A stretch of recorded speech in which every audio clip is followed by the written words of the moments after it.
Navigating a relationship with a narcissistic individual can often feel like walking on a constantly shifting tightrope. One day, you are the most wonderful person in the world, and the next, you are the source of all their problems. This extreme shift is not random. It is a core feature of the narcissistic personality structure. It is a psychological defense mechanism known as splitting. Understanding splitting is crucial because it explains the confusing and often painful hot and cold behavior that defines so many of these toxic relationships. It is the reason why the landscape of your connection with them feels so unstable and unpredictable, leaving you in a state of perpetual confusion.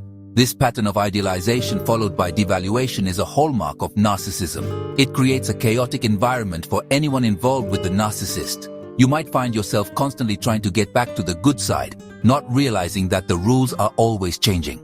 The narcissist's view of you is not based on who you are, but on what you do for them in that specific moment. This black and white thinking leaves no room for nuance, complexity, or the simple fact that all human beings are a mix of good and bad qualities. Their world is divided into heroes and villains, and your role can change without any warning. This lack of object constancy is at the heart of the issue. Most healthy individuals can hold two opposing thoughts or feelings about someone at the same time. For example, you can be annoyed with a friend, but still love and value them. A narcissist lacks this ability. For them, if you do something they perceive as a slight, you are no longer a good person who made a mistake. You become an entirely bad person. This inability to see people as whole, complex beings is a significant developmental deficit that has profound consequences on their ability to maintain stable and authentic relationships with others around them. So, when you experience this jarring shift from being cherished to being condemned, it is important to recognize it for what it is. It is not a reflection of your worth or your actions. Instead, it is a direct window into the narcissist's internal chaos and their desperate attempt to manage a world that feels threatening and overwhelming to them. Their reality is built on a fragile foundation of extremes because they cannot tolerate the shades of gray that constitute genuine human connection. This understanding is the first step toward protecting yourself from the emotional whiplash that this dynamic inevitably causes for everyone involved. Splitting, in the simplest terms, is a psychological defense mechanism where a person is unable to see the good and bad qualities of a person at the same time. They split people, including themselves, into two distinct categories, all good or all bad. There is absolutely no middle ground in their perception. When you are in the all good category, you are idealized. The narcissist will put you on a pedestal, showering you with praise and affection. You are perfect in their eyes, a flawless extension of their own perceived greatness. This is the intoxicating phase where you feel deeply seen and valued by them. However, this pedestal is an incredibly precarious place to be. The moment you do something that disappoints the narcissist or challenges their sense of self, you are swiftly moved to the all bad category. This is the devaluation phase. Suddenly, you are no longer seen as a good person who made a mistake. Instead, you become completely worthless, flawed, and even evil in their eyes. All the good you have ever done is erased from their memory, and they will treat you with contempt, criticism, and cruelty. This sudden and dramatic shift is what makes splitting so disorienting and damaging. This all-or-nothing thinking applies to everything in the narcissist's world, not just people. They may view jobs, situations, or even their own past experiences through this same polarized lens. A project at work is either a brilliant success or a total disaster. There is no room for a nuanced assessment of what went well and what could be improved. This rigid way of thinking prevents them from learning from their mistakes or appreciating the complexities of life. It's a very simplistic, almost childlike way of viewing a very complicated world, and it is entirely self-serving in its application. Ultimately, splitting is a coping mechanism. It is an unconscious strategy the narcissist uses to protect their fragile ego from anything they perceive as a threat. By categorizing people and situations into these extreme boxes, they create a simplified, manageable version of reality. This allows them to avoid the discomfort of ambiguity and the emotional challenge of holding conflicting feelings. They do not have to grapple with the idea that a person they admire could also be a person who disappoints them. It's easier to just discard and devalue them completely to maintain their own sense of superiority. Let's imagine a scenario to see how splitting plays out in a real-life situation. Consider a woman named Jane, who is in a relationship with a man named Mark, who has narcissistic traits. At the beginning of their relationship, Mark idealizes Jane completely. He tells her she is the most intelligent, beautiful, and compassionate person he has ever met. He praises her career, her hobbies, and her friends. In his eyes, Jane is perfect. She is the all-good object. Jane, in turn, feels incredibly special and loved, basking in the glow of his constant admiration and intense affection. One evening, Jane has a work dinner and cannot join Mark for a movie he wanted to see.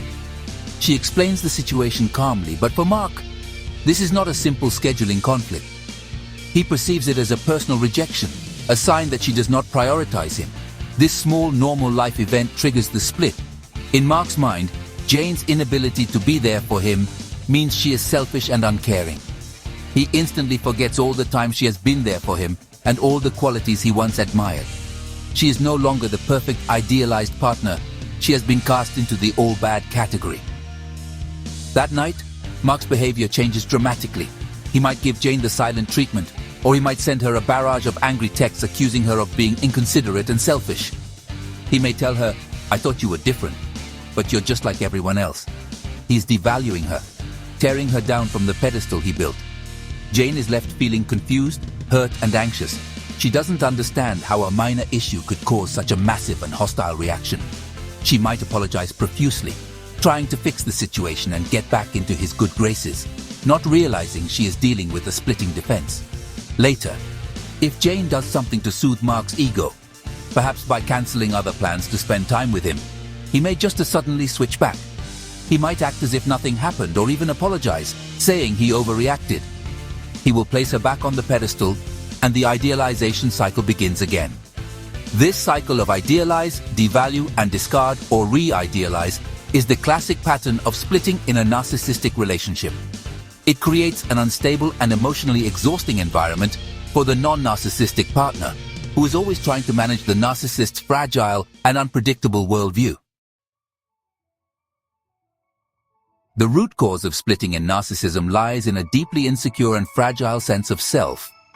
Despite the outward appearance of supreme confidence and arrogance, the narcissist is internally governed by profound feelings of shame, inadequacy, and emptiness. Their entire personality is a carefully constructed defense against these unbearable feelings. The grandiose persona they present to the world is a facade, a shield to protect the wounded and underdeveloped self that lies hidden underneath. This internal fragility is the engine that drives most of their destructive behaviors, including the act of splitting. Splitting serves as a primitive but effective way to protect this fragile ego.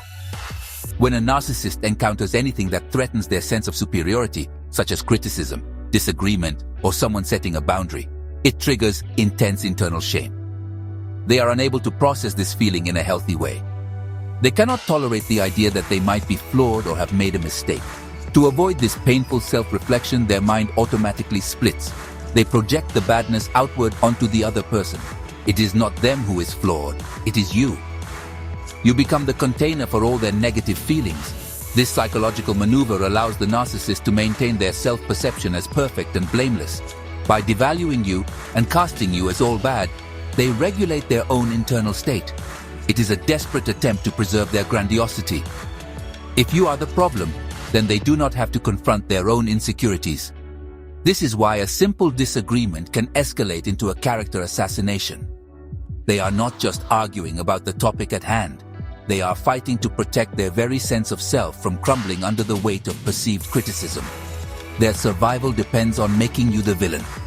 In essence, splitting is not a conscious or malicious choice in the way we typically think of one. It is an automatic, deeply ingrained psychological reflex that developed in early life as a way to cope with an environment that may have felt unsafe or invalidating. While it is a defense mechanism, its impact on others is incredibly destructive.